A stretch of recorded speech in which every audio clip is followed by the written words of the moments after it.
নমস্কার বন্ধুরা, অনেক দিন পর চলে আসলাম তোমাদের কাছে। আমি নূপুর। আমাকে তোমরা ভুলে যাওনি তো? যাই হোক, কেমন আছো সবাই? আজকে তো কোচবিহারে মদনমোহন দেবের রাসমেলা, তাই সেটার উপরেই মেলাটা ঘুরেছি আর সেটার উপরে ভিডিওটা করেছি, তাই চলে এলাম তোমাদের সঙ্গে শেয়ার করতে। চলো কথা না বাড়িয়ে শুরু করি। এই যে দেখো, ভিড় ঠেলাঠেলি করে আমরা ঢুকে গেছি মদনমোহন বাড়ি। আর এখানে এসে তো দেখো রাস ঘোরাবো, এখন কি অবস্থা। আর আমি এখানে এই 15 দিনের মধ্যে যে 3 দিন 4 দিন যা এসেছি সবটা একটা ভিডিওতেই শেয়ার করলাম, কারণ এখন একদমই টাইম নেই, ছেলেমেয়ের পরীক্ষা শুরু হয়ে গেছে বলে। তো এই জন্য আর কি একটাতেই শেয়ার করলাম। তো আশা করব তোমরা সবাই আমাকে আবার আগের মতোই ভালোবাসা দিবে, আগের মতোই সবাই আমার পাশে থাকবে, সাপোর্ট করবে, আমার ভিডিও দেখবে। তো চলো আর কথা বলছি না, এখন শুরু করছি। এই যে মদনমোহন দেবের রাসটা ঘুরিয়ে নিলাম, তারপরে চলে গেলাম একটু সাইডে। এই যে দেখো, এখানে অনেকেই অনেক জায়গার থেকে এই সব আর্টগুলো দিয়ে গেছে, হাতের কাজ। দেখো কত সুন্দর সুন্দর করেছে, কত ছোট ছোট বাচ্চারা করেছে এইগুলো। তো এইসব তো প্রত্যেকবার দেখি, মানে দেখলেও খুব ভালো লাগে। আর এগুলো দেখলে অনেক কিছু শেখা যায়, বোঝা যায়। আর তোমরা যারা কোচবিহারের বাইরে থাকো তাদের জন্যই আমার এই ভিডিওটা। তো তোমরা কে কে এসেছো মদনমোহন দেবের রাসমেলায়, তো একটু আমাকে কমেন্ট করো। কমেন্ট করলে আমার ভালো লাগবে। কমেন্টটা করলেই তো বুঝতে পারবো আমি কোথায় ভুল করলাম আর কোথায় ঠিক করলাম, তাই না বলো?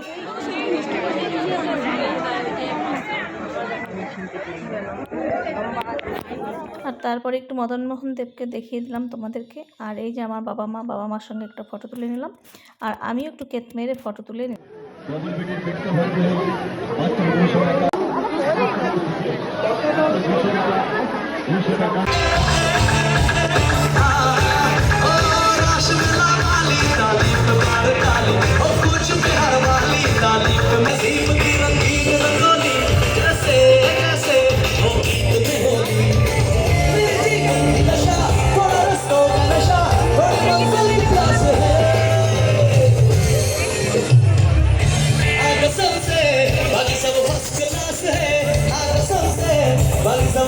তারপরে দেখো কি পরিমাণ ভিড়, এই জনসমুদ্রের মধ্যে ঢুকে গেছি।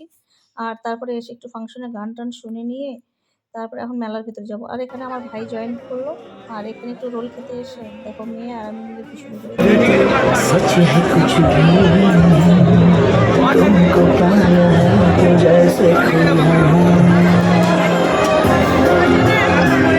তারপরে এখান থেকে রোল টোল খেয়ে চলে আসলাম একটু কানের কিনতে, কানের দোকানে। কিন্তু কানের দোকানে এসে তো মানে কানের দেখে এত ভালো লাগছিল, তারপরে নিজের কানেরটা খুলে নিলাম আর তারপরে একটা কানের পরে নিলাম। কিন্তু কি হলো, লাভটা কিচ্ছু হলো না। যা দাম কানেরটা, জানো এই কানেরটার দাম কত চেয়েছিল? 250 টাকা। যার কারণে আর নেওয়া হলো না, রেখে চলে আসতে হলো। তাই আর কি করা যাবে, ভালো লাগছিল। কিন্তু এই যে মাকে ডাকছিলাম, মাও শুনছিল না, তো পরে রেখে চলে আসলাম। কিন্তু খুব সুন্দর ছিল কানেরটা। তোমাদের কেমন লাগলো একটু বলো, হ্যাঁ।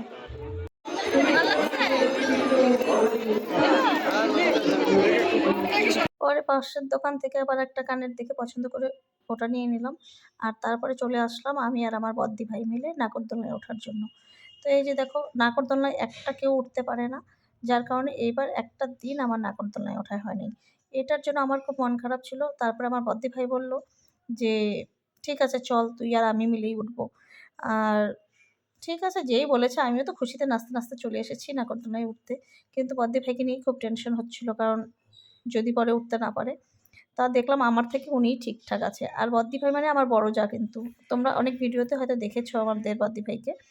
যাই হোক, নাগরদোলনায় উঠে তো আমার খুব মানে খুব খুব ভালো লেগেছে। আর নাগরদোলনায় না উঠলে আবার মেলা কিসের। কিন্তু আমাদের পাশে মানে যারা উঠেছিল, বাবা এত চিৎকার করে, ভয় ভয় পাওয়ার মতো কিছুই নেই। তাও যে কেন এত ভয় পায় সেটাই আমি বুঝি না। যাই হোক, নাগরদোলনাটায় উঠে আমি খুব এনজয় করেছি। তো চলো তোমাদেরকে একটু দেখিয়ে দিই।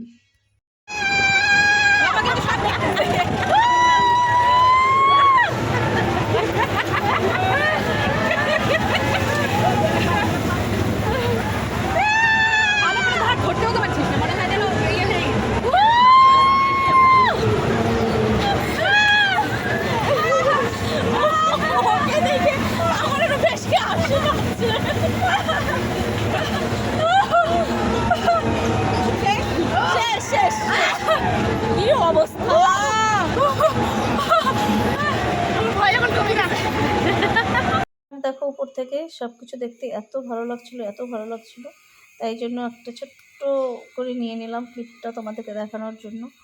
এই নাগরদোলনাগুলো যখন ঘুরছিল এত সুন্দর লাগছিল লাইটিংটা। আর দেখলে তো মানে কি পরিস্থিতি নাগরদোলনায় ওঠার আমাদের।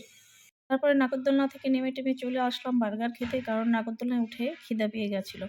তাই আর কি একটু বার্গার খেয়ে পেটটা ভরিয়ে নিলাম, নিয়ে তারপর চলে গেলাম একটু আচার খেতে। তো এখানে বিভিন্ন রকম আচার ছিল, তা আমার মা একটু আমের আচারটাই টেস্ট করলো, কারণ আমের আচারটাই বলে ভালো, সেই জন্য উনি আমের আচারটাই টেস্ট করলো। তারপরে ওখান থেকে একটু চলে গেলাম এখানে এই যে পাঞ্জাবি দাদাদের দোকানে, যে চুড়িদার দেখতে। তো যে দাম চাচ্ছিল আমার পক্ষে নেওয়া সম্ভব হলো না, 1000 টাকা পিস বলো নেওয়া সম্ভব, তারপরে তো আবার বাড়ানোর মজুরি আছে। দাঁড়াও দাঁড়াও, মাকে দেখলে, বাবা মাকে দেখলে, ভাইকে দেখলে, যাকে দেখলে, এখন যাকে না দেখলে মানে মেলাটা ঘোরাই অসম্পূর্ণ। তিনি হলেন আমার পতিদেব। এই যে আমার পতিদেব এখানে চলে আসছেন, আমার পতিদেব এখন বেলুন ফাটাচ্ছে। তো এটা খুব এনজয় করে উনি ফাটিয়েছেন।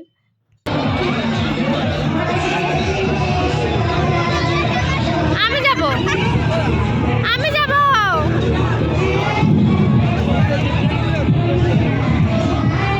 আমি তো ভাবিনি উনি পারবে, তা দেখলাম না ওনার নিশানাটা ঠিক আছে। যাই হোক, তারপর ওখান থেকে বের হয়ে আসলাম, এসে যে এখানে কি ভুতিয়া গুহা বানিয়েছে, সেটার মধ্যে আমার ছেলে মেয়ে দুইজনেই যাবে, কিন্তু আমার বাবা অত সাহস নেই ভূত টুত দেখার জন্য। তো যাই হোক আমি আর যাইনি, যার কারণে ওদের যাওয়া হলো না। তা আমি এখানে সাইডে দাঁড়িয়ে একটু রিলস বানিয়ে নিলাম। ওই কি যেন একটা গান দিয়েছিলাম, আশিকি কা গম, কিন্তু এই গানটা তোমাদের এখানে আমি চালাতে পারলাম না, কারণ কি যদি কপিরাইট চলে আসে, এমনি অনেক গান বাজছে। তারপরে এখানে একটু দাঁড়িয়ে একটা ফটো তুলে নিলাম, নিয়ে এখন বাড়ির দিকে যাব, কারণ কি এখন ছেলের অত্যাচার শুরু হয়ে গেছে যথারীতি। তো এখন ছেলের তো যেটা দেখছে সেটাই পায় না, তো ছেলেকে যথারীতি চা কিনে দেওয়া হয়ে গেছে। তারপরে অনেকে ওরা আরও এই খেলনা লাগে ওই খেলনা লাগে। তো যাই হোক এখন বাড়ি যাচ্ছি। এই ছিল আমার রাসমেলা ঘোরার মানে একটা অনুভূতি, তোমাদের সঙ্গে শেয়ার করলাম। কেমন লাগলো তোমরা অবশ্যই কমেন্টে জানিও। তো আজকের মতো টাটা।